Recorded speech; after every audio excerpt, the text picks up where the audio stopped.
La carta cayó de una caja vieja y el sonido del papel golpeando el suelo de madera fue como un trueno en medio del silencio de la casa. La vi allí, arrugada, amarillenta, esperando que mis manos la recogieran, y cuando lo hice, sentí un temblor recorrerme desde los dedos hasta el pecho.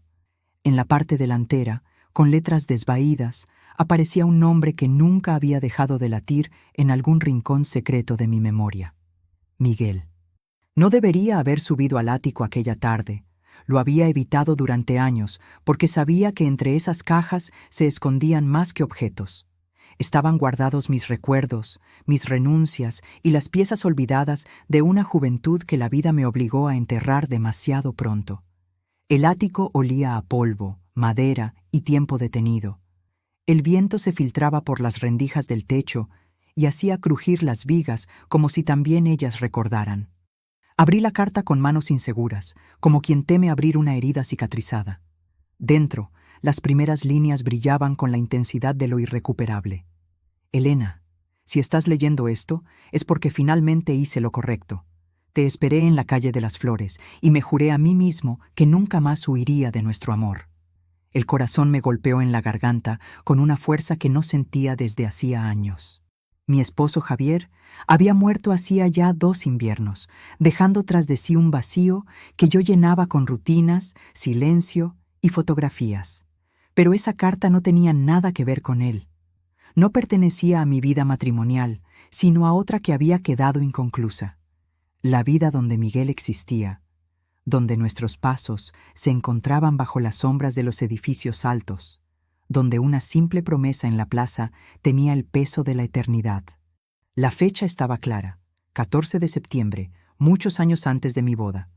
El sello era del correo central, casi borrado, pero aún reconocible. Y entonces la idea cayó sobre mí como un bloque de piedra. Aquella carta nunca llegó a mis manos porque alguien, en algún momento, había decidido que no debía llegar. No se trataba de un error del tiempo, ni de un extravío del destino. Se trataba de una decisión humana, de un silencio impuesto. De pronto, las imágenes de mi juventud se mezclaron con el presente. Me vi a mí misma corriendo entre las calles del centro, entre vitrinas apagadas y colectivos llenos de gente apurada, buscando una señal, una explicación. Sentí otra vez el olor del pan caliente en la esquina. Escuché el sonido metálico de los tranvías y vi, en mi mente, el banco de hierro en la plaza donde todo había comenzado. Todo regresó con violencia, no como un recuerdo dulce, sino como una deuda pendiente. Guardé la carta de nuevo en el sobre, pero mis manos seguían temblando. Me apoyé contra una de las cajas, respirando polvo y memoria, y comprendí con una claridad dolorosa que no bastaba con leer esas palabras. Era necesario entender la verdad detrás de su retraso. ¿Quién había decidido arrancar esa carta de mis manos? ¿Quién me robó la oportunidad de elegir un destino distinto? El ático se convirtió en un tribunal silencioso y yo era al mismo tiempo juez y acusada. Bajé las escaleras despacio, con el sobre apretado contra el pecho, como si se tratara de un corazón prestado que acababa de despertar. En ese momento supe que mi vida estaba a punto de dividirse en 2, antes de la carta y después de ella. En aquellos años yo era simplemente Elena, una joven de cabello trenzado que caminaba deprisa por calles atestadas, convencida de que el mundo aún estaba dispuesto a escuchar mis sueños. Vivía en una ciudad común, sin grandes lujos ni paisajes extraordinarios, pero llena de escenas que parecían repetirse en todas partes. El olor del pan caliente que escapaba de la panadería de la esquina, el humo gris que se desprendía de los autobuses sobrecargados que resoplaban en la avenida, los gritos de los vendedores ambulantes ofreciendo frutas, flores o periódicos en cada esquina del centro. Aquel bullicio formaba el telón de fondo de mi vida cotidiana, y yo lo recorría con pasos ágiles, llevando en el bolso trozos de tela y libretas con apuntes, como si con eso pudiera construir un futuro más amplio.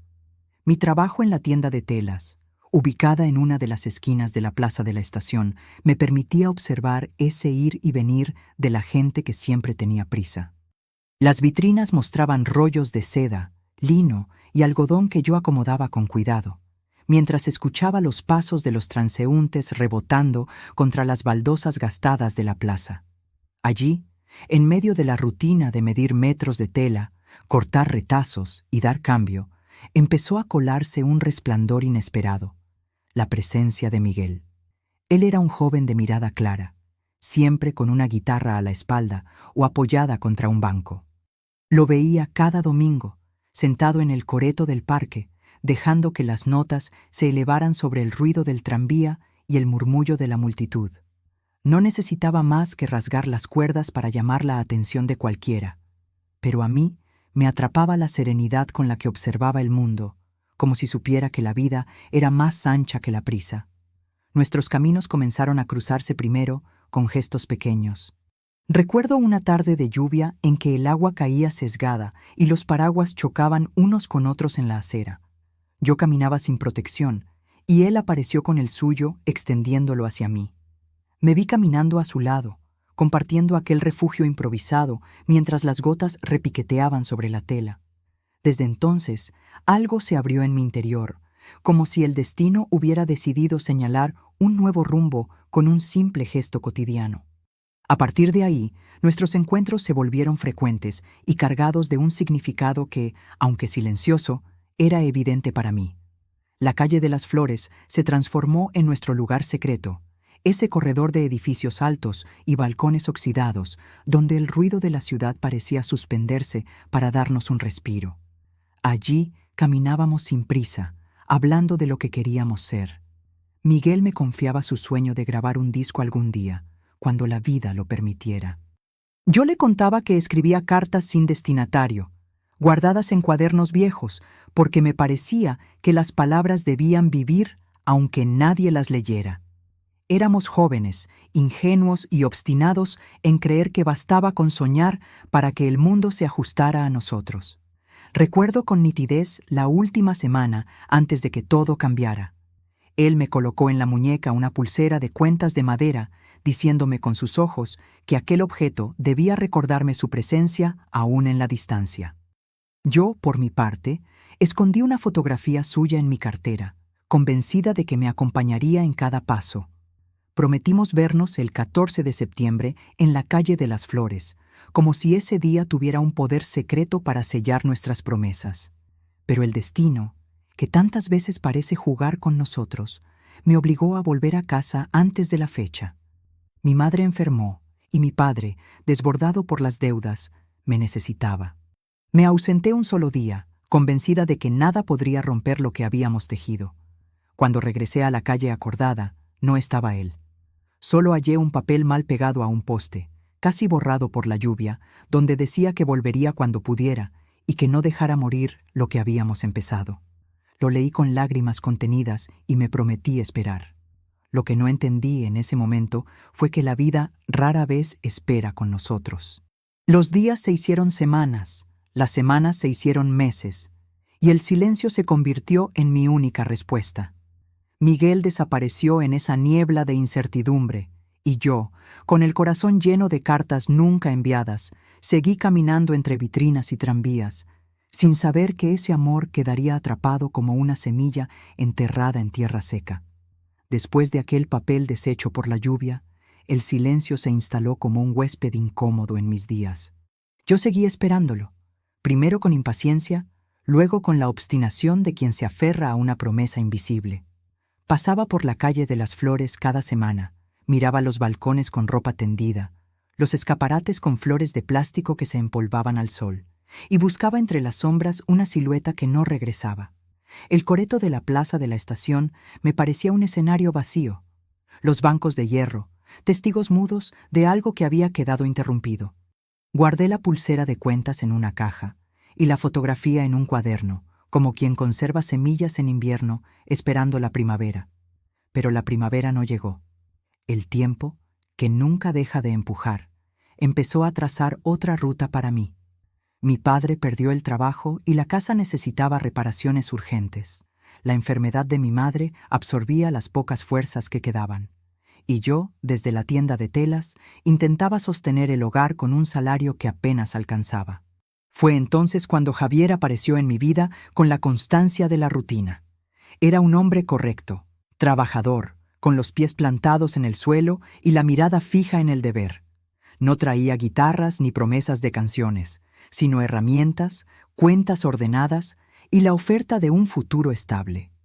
Al principio me resistí, convencida de que mi corazón aún pertenecía a Miguel, perdido en algún rincón del mundo. Pero los meses pasaban y mi silencio se volvió una carga. Mi familia veía en Javier un salvavidas, alguien capaz de traer estabilidad en medio del caos. Acepté su compañía, primero como quien agradece una mano amiga y luego como quien decide que la vida necesita techo antes que poesía. Nos casamos en una ceremonia sencilla, rodeados de familiares y vecinos. Yo sonreí en las fotos, aunque dentro de mí todavía ardía la sombra de un nombre ausente. Con el tiempo aprendí a quererlo a su manera, un amor sobrio, sin arrebatos, hecho de gestos pequeños como arreglar la cerradura, traer pan fresco cada mañana o cuidar las plantas del balcón. Era un amor práctico, que me protegía de la intemperie y me enseñaba a caminar sin sobresaltos.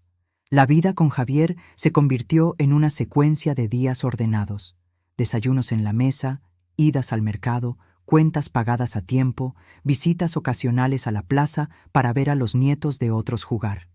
La calle de las Flores se transformó en un lugar que evitaba por instinto. Pasaba por allí solo cuando no había otra ruta posible, y cada vez que lo hacía sentía un nudo en el estómago, como si caminara sobre un recuerdo demasiado vivo. Nunca confesé a Javier el peso de aquel silencio. Me convencí de que había sido mejor así, que Miguel había decidido marcharse y que el destino había elegido por mí. Sin embargo, había noches en que, mientras la ciudad dormía, yo abría mi cuaderno y releía aquellas cartas que nunca envié. Las palabras me recordaban que en otro tiempo fui capaz de soñar sin miedo, y me dolía pensar que esas frases habían quedado atrapadas en hojas que nadie más leería. Era mi manera de mantener viva una parte de mí, aunque estuviera escondida bajo capas de responsabilidades. Los años siguieron su curso. Javier y yo construimos una vida respetable, con su cuota de alegrías y dolores. Cuando la enfermedad lo alcanzó, lo cuidé con dedicación hasta el final. Su partida dejó un silencio profundo en la casa, un vacío que parecía no llenarse con nada. Pensé que el resto de mis días sería eso: mantener flores en el balcón, preparar café por la mañana y esperar visitas ocasionales de mi hija. Nunca imaginé que entre las cajas olvidadas del ático encontraría la prueba de que mi historia había tenido otro rumbo, de que alguien había intervenido en mi destino. La carta de Miguel, hallada tantos años después, me mostró que la vida que construí no fue fruto exclusivo de mis decisiones, sino también de silencios impuestos. Comprendí que lo que llamaba resignación era, en parte, el resultado de un secreto guardado por otros. Y esa revelación, más que dolor, me despertó una necesidad urgente: descubrir la verdad completa, aunque ya fuera tarde, para cambiar el pasado. Puse la carta sobre la mesa de la cocina y la observé durante largo rato, como si fuera un testigo silencioso que no quería hablar. La luz de la tarde entraba por la ventana y formaba un rectángulo dorado en el suelo, iluminando el sobre con un resplandor casi solemne. Allí estaba el nombre de Miguel, escrito con pulso firme, el sello del correo central apenas visible y una fecha que pertenecía a otra vida. Algo en ese conjunto me decía que no se trataba de un simple extravío. Había demasiada nitidez en los detalles, demasiado orden en la manera en que había permanecido escondida durante décadas. Recordé el día de la mudanza a aquel edificio de paredes altas y ascensor cansado. Fue Teresa, mi cuñada, quien se ofreció a ayudarme a organizar las cajas. Yo estaba desbordada con la enfermedad de Javier y ella, con su voz firme y sus manos rápidas, tomó la responsabilidad de guardar papeles antiguos. Recuerdo que ató una caja con una cinta roja y dijo que la pondría aparte para que yo no me preocupara. No pensé en eso en aquel momento, pero ahora, viendo la misma cinta descolorida al lado de la carta, una sospecha empezó a crecer dentro de mí como una raíz amarga. No podía quedarme con la duda. Al día siguiente, decidí ir al edificio del Correo Central, un lugar que parecía detenido en el tiempo. El piso de mosaico crujía bajo mis zapatos, los ventanales altos dejaban pasar una luz que caía como polvo dorado, y el aire olía a papel viejo y cera. Pedí hablar con alguien sobre correspondencia antigua, sin saber si obtendría respuesta. Un hombre mayor, de lentes gruesos y manos manchadas de tinta, me escuchó con atención. Le mostré el sobre y expliqué que lo había encontrado en una caja olvidada. Él asintió con la calma de quien ha visto demasiadas historias similares y me condujo a una sala llena de archivadores metálicos. Revisamos juntos registros que parecían infinitos, hojas amarillentas con sellos desvaídos, anotaciones hechas a mano en tinta azul y negra, firmas que el tiempo había convertido en garabatos. Yo pasaba las páginas con ansiedad, buscando un indicio, mientras él señalaba números y me explicaba que algunas cartas eran devueltas por dirección incorrecta, otras retenidas por errores de clasificación. Hasta que, de pronto, apareció un formulario distinto, con mi antigua dirección escrita en letra torcida. En la parte inferior había una nota breve, apenas una línea, pero suficiente para quebrarme por dentro. Reencaminar a pariente, T.A. Me quedé inmóvil, leyendo y releyendo esas palabras. T.A. coincidía con las iniciales de Teresa Alves, la hermana de Javier, la mujer que siempre insistía en protegerme de mis propios recuerdos. No era un accidente, no era un descuido postal. La carta había sido interceptada y desviada intencionalmente. Alguien, con nombre y apellido, había tomado la decisión de que esas palabras nunca llegaran a mis manos. Sentí un vacío en el estómago, como si me hubieran arrancado el aire. Recordé la caja con la cinta roja, las manos diligentes que guardaban mis papeles, la promesa de que yo no debía preocuparme. Todo encajaba en un rompecabezas cruel que tardé años en descubrir. Salí del edificio con el formulario arrugado entre los dedos y caminé por el centro como un fantasma. Los edificios altos parecían inclinarse sobre mí. Los vendedores ambulantes me miraban sin verme, y el bullicio de la ciudad me golpeaba sin piedad. No pensaba en venganza, ni siquiera en reproche. Lo único que deseaba en ese momento era comprender el motivo. ¿Por qué alguien decidió silenciar una parte de mi vida? ¿Qué miedo, qué prejuicio, qué falsa protección justificaba robarme el derecho a elegir? Con esas preguntas caminando a mi lado, regresé a casa sabiendo que la verdad ya no era una sospecha, sino un hecho confirmado. La carta de Miguel no se había perdido en el tiempo. Había sido callada por manos cercanas. Esa noche apenas pude dormir. El sobre descansaba en la mesita de noche como una presencia viva, y cada vez que cerraba los ojos, las palabras de Miguel volvían a mí con la fuerza de un río que rompe un dique. Me levanté varias veces, recorrí la casa en penumbras, abrí cajones buscando otros rastros que confirmaran lo que ya sabía. Mi historia había sido interrumpida de manera deliberada. Y fue en una de esas lecturas febriles de la carta cuando descubrí una frase que antes había pasado inadvertida. Entre confesiones de amor y promesas de reencuentro, Miguel había dejado una pista clara. Si algún día necesitas encontrarme, busca el viejo Café Estación, donde las vías del tren hacen que el reloj pierda la hora. Me quedé helada al leerlo. El Café Estación todavía existía. Lo había visto muchas veces al pasar, encajado entre una banca de periódicos y una tienda de reparaciones. Era un lugar antiguo, con puertas de madera pesada, ventanas empañadas y un letrero de hierro forjado que se resistía a caer pese a los años. Recordaba haber ido allí alguna vez de joven a tomar un café con mis compañeras de trabajo, y no podía creer que durante tanto tiempo hubiera estado tan cerca del lugar que guardaba el secreto de mi vida. Al día siguiente, después de dudar frente al espejo durante horas, decidí ir. El corazón me golpeaba en el pecho con una mezcla de miedo y esperanza. Caminé por las calles del centro como si estuviera atravesando un escenario donde cada detalle me hablaba. Los edificios altos que proyectaban sombras alargadas, los vendedores ambulantes que ofrecían flores marchitas, los transeúntes que no sospechaban que para mí el mundo estaba a punto de dar un vuelco. Sentía que cada paso me llevaba a un cruce de caminos entre el pasado y el presente. Cuando llegué al Café Estación, el olor a café recién hecho y pan tostado me envolvió de inmediato, como si el tiempo hubiera decidido esperarme. El lugar estaba casi vacío, con un par de mesas ocupadas por ancianos leyendo el periódico y una pareja joven que hablaba en voz baja. Elegí una mesa junto a la pared de azulejos. Apoyé el sobre frente a mí y observé cada rincón con una atención que rozaba la devoción. Las sillas de hierro chirriaban, las lámparas colgaban bajas y la vieja máquina de café escupía vapor como un corazón ansioso. Recordé que Miguel mencionaba los martes en sus cartas y miré el calendario de mi bolso. Era martes, una coincidencia que me estremeció. Decidí esperar.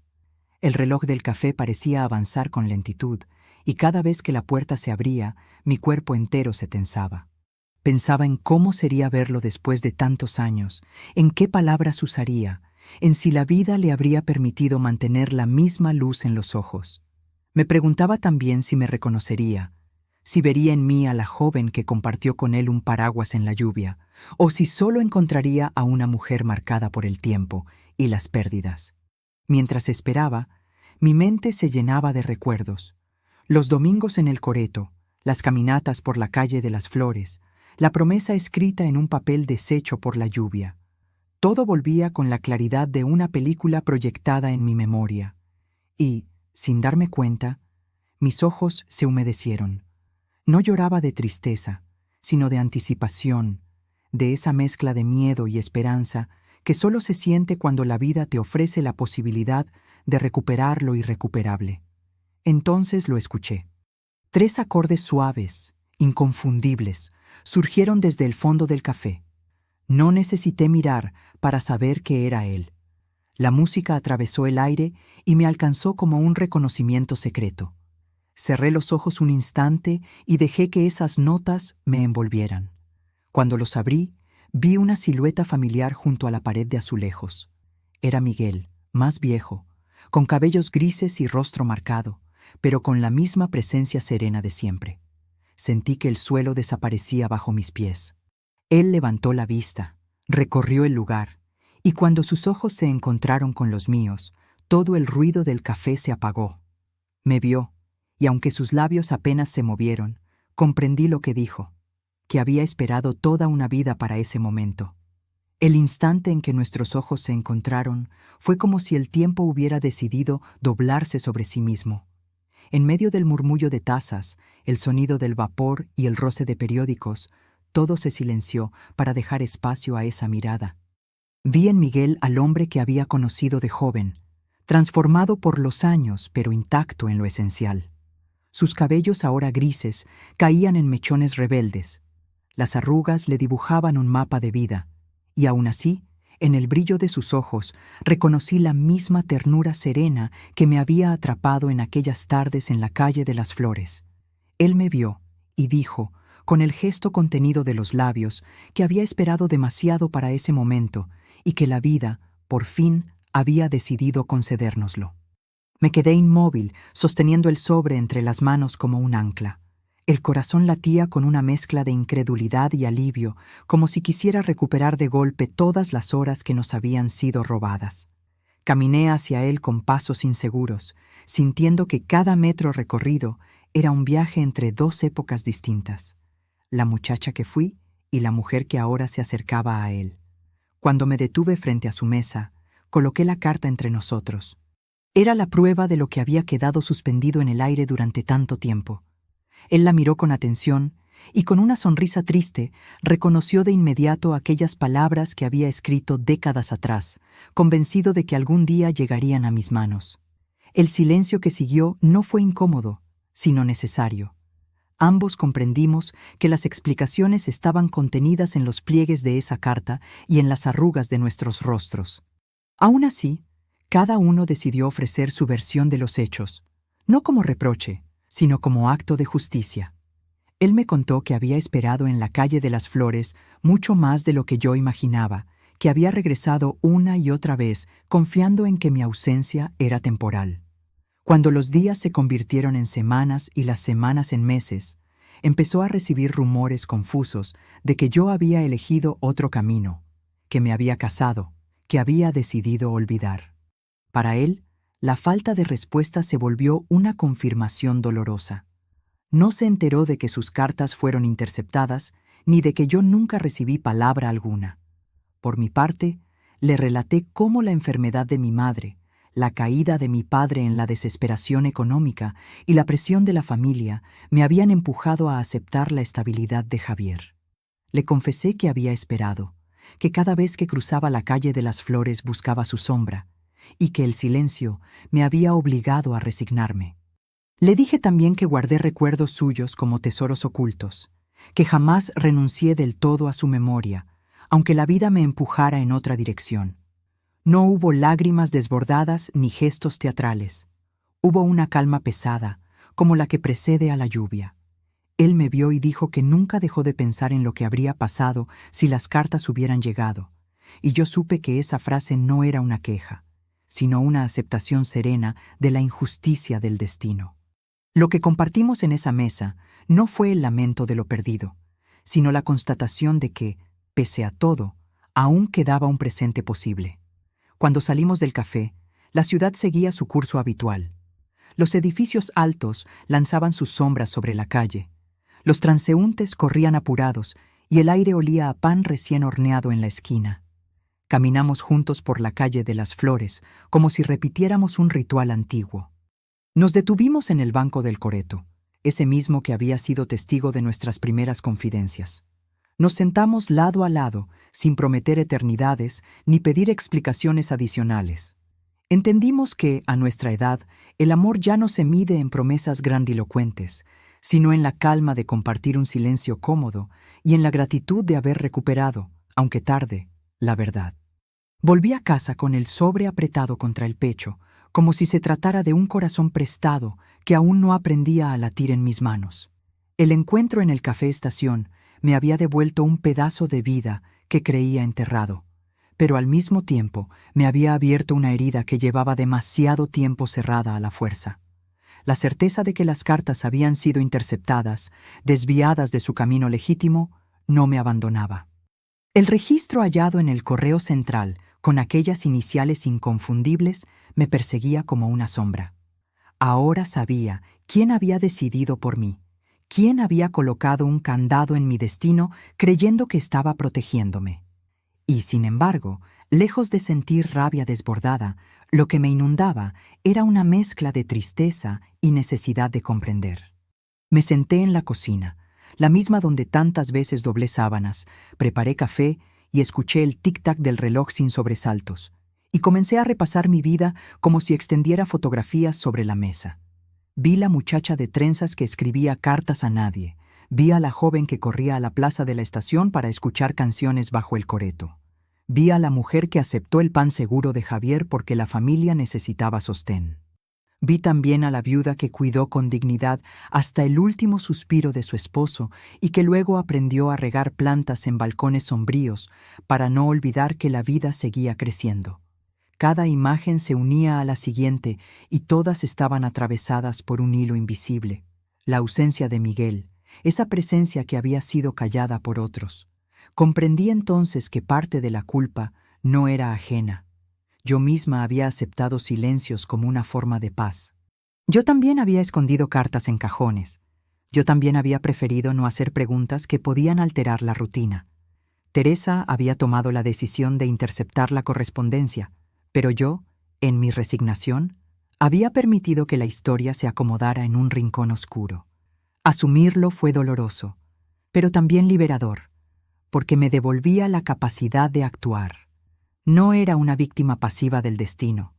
Había sido, en parte, cómplice de ese silencio. Decidí entonces que era hora de ordenar. No hablo solo de ordenar cajones y cajas, sino de ordenar dentro de mí.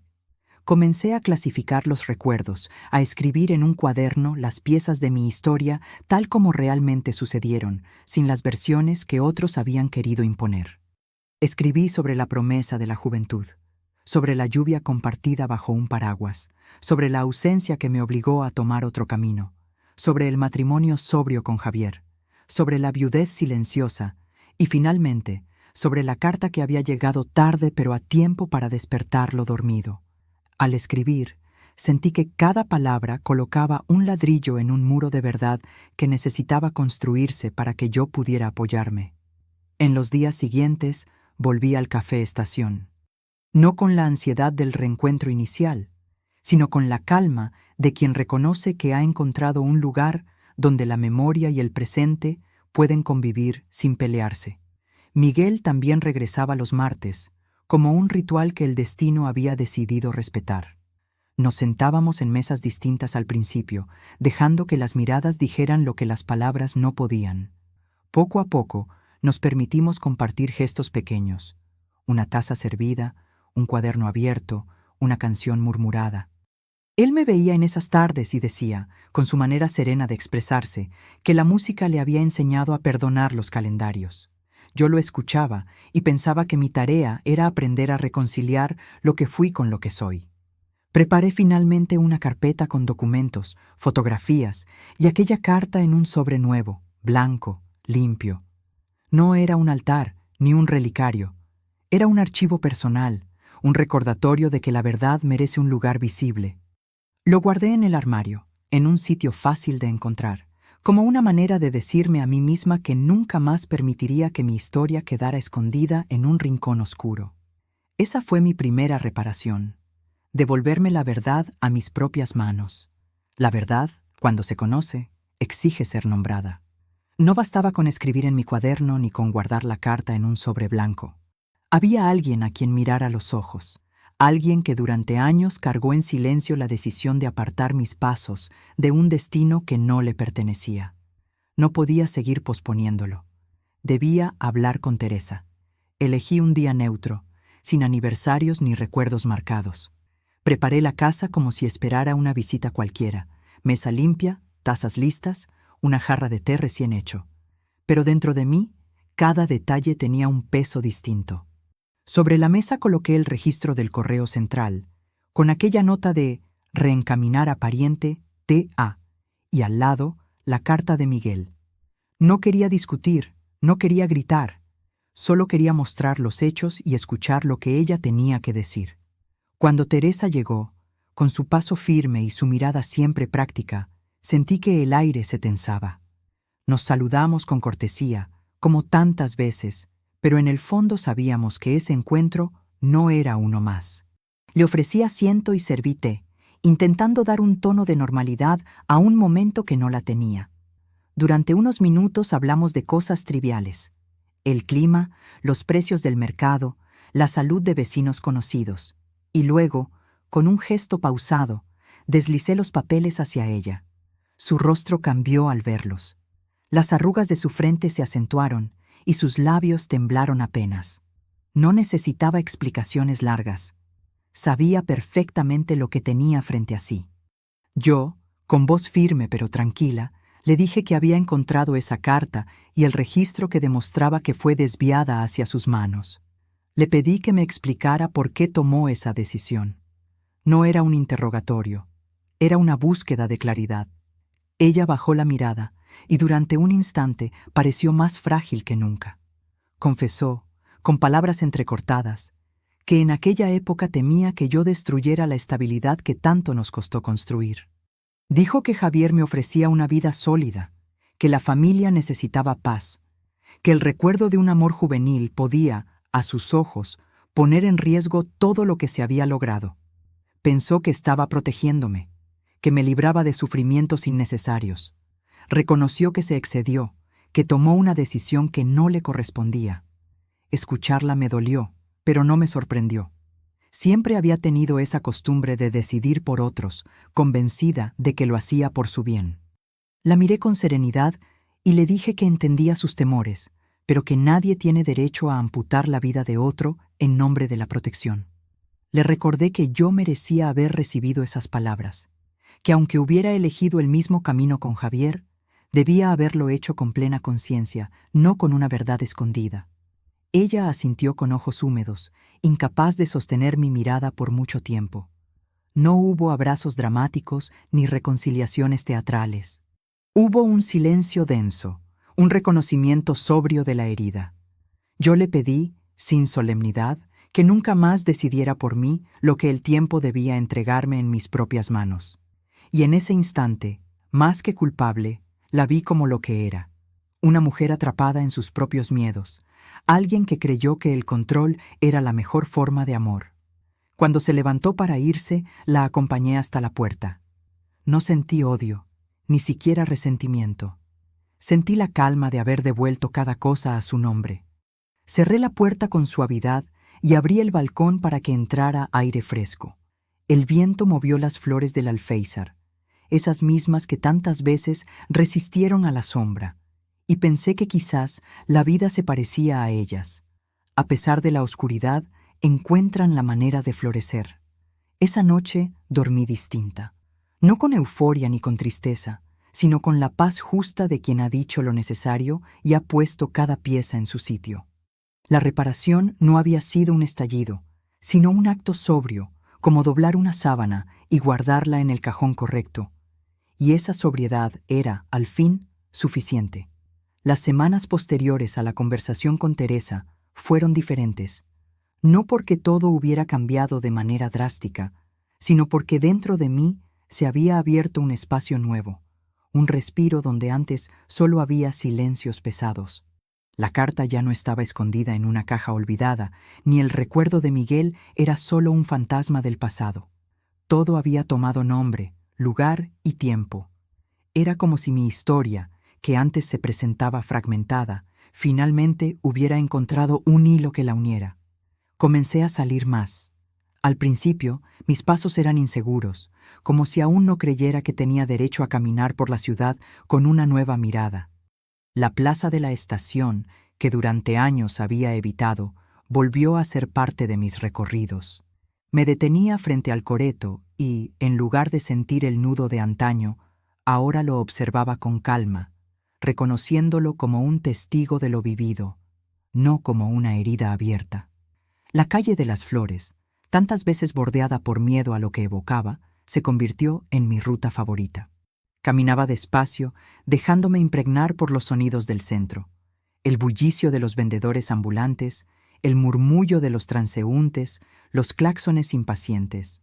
Todo parecía nuevo y, al mismo tiempo, profundamente familiar. El café estación se transformó en un refugio discreto. No necesitábamos grandes declaraciones ni compromisos solemnes. Bastaba con sentarnos allí, en mesas cercanas, compartiendo silencios que no eran incómodos, sino llenos de significado. Miguel seguía acudiendo los martes, llevando consigo su guitarra, tocando melodías breves que parecían recoger los fragmentos de un pasado disperso.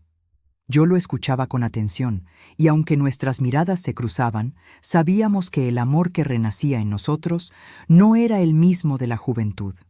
Era un afecto maduro, consciente de lo perdido, agradecido por lo recuperado. Esos encuentros me devolvieron una sensación de pertenencia. Ya no era solo la viuda que regaba plantas para no olvidar el movimiento de la vida.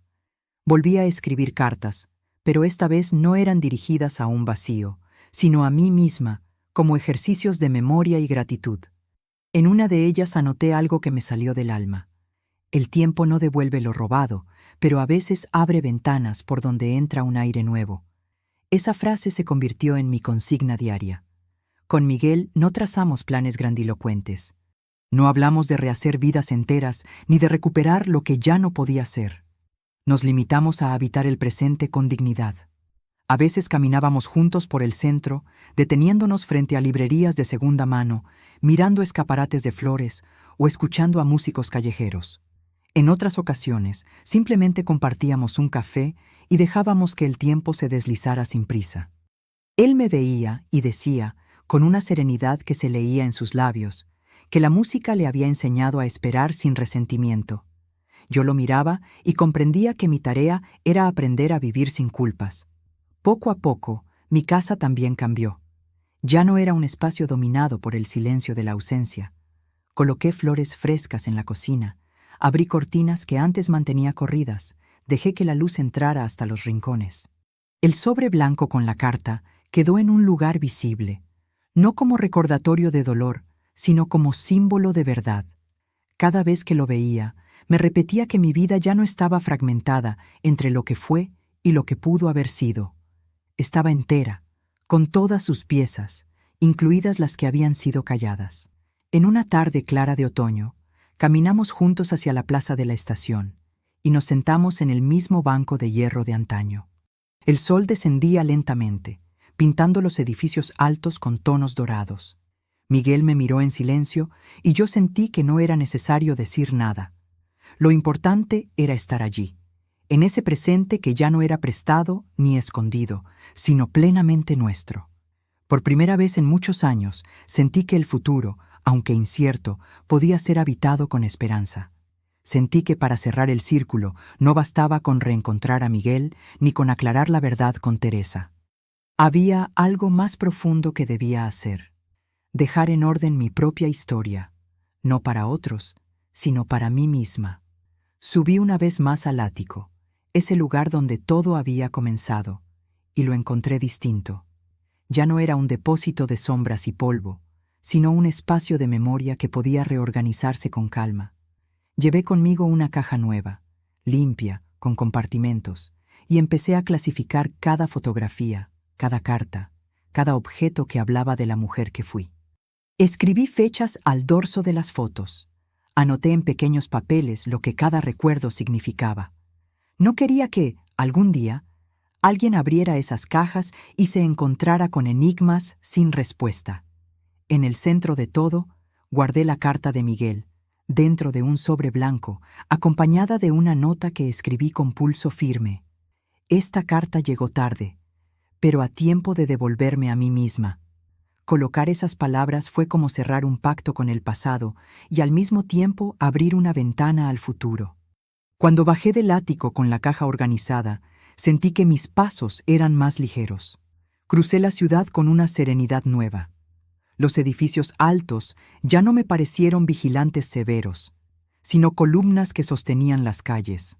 Pasé frente a vitrinas con flores, escuché el bullicio del mercado y respiré el olor del pan recién horneado con gratitud.